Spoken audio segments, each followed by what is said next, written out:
design for testability is like call of the arms. All chips that are designed have the facility to test it. So our aim is to think that whether that testable part can be exploited in some form or not. Now, scan chains are a very popular way to test a design. In a scan chain, basically, for example, if a design has some registers, a scan chain is actually an interconnection of all the registers in a serial fashion. That is, the registers are connected in succession, and a user or a tester can input any data, and at the same time, he can output any data from the scan chain in a serial fashion. This is the example of a typical scan chain. We have a series of flip-flops, and they are connected in succession, and we have a scan in line and a scan out line, and a test clock, which is asserted to operate the chip in a test mode. So the chip has two modes, normal mode and test mode. The user can alternate between the two modes.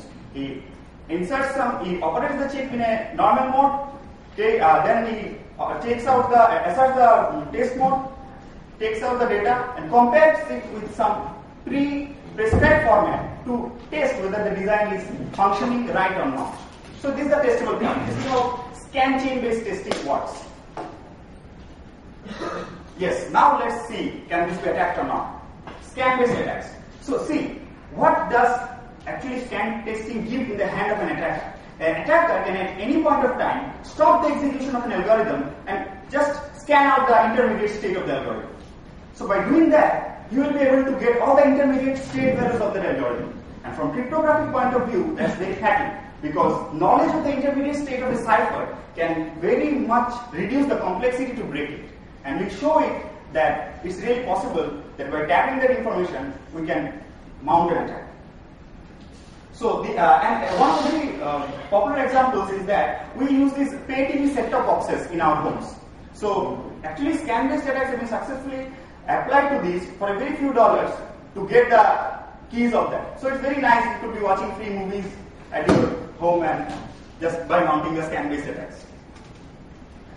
Okay, now let's get deeper into that. The attack can be roughly divided into two phases. The first phase is where we actually ascertain the structure of the scan chain. Okay, one thing has to be clarified. That is, a scan chain, when I tell about a scan chain, so the scan chain can be any random structure. For example, if a design has 5 registers, the scan chain will have the 5 registers connected in succession. But what is the way they are connected, means which one after another, that's not known. Means it can be all the factorial 5 ways that the registers can be connected.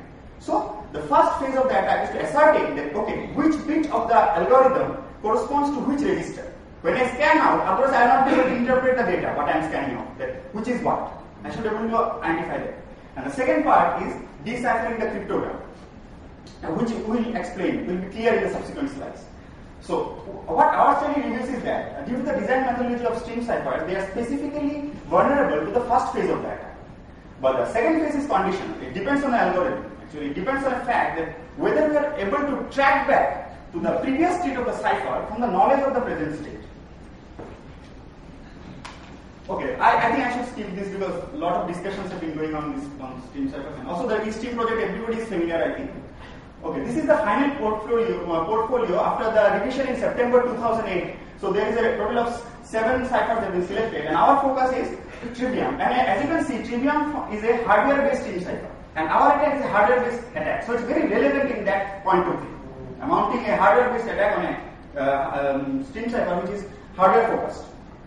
So this is a brief overview of the Trivium stream cipher. It takes 80-bit input and key and 80-bit initial vector, and also it has got a 288-bit internal state register. As any other stream cipher, it contains the key initialization and the key stream generation phases, and it XORs too, means the key mixing is XOR. Now, these are the specifications. As you can see, in the first 3 steps, basically the key and the IV are assigned to these states. These are the 288-bit states, and these are the fixed points in the algorithm. These fixed points also get assigned. Then this particular function is iterated for 4 cross, that's not dot, that's cross actually, cross 288 times to complete the key setup phase.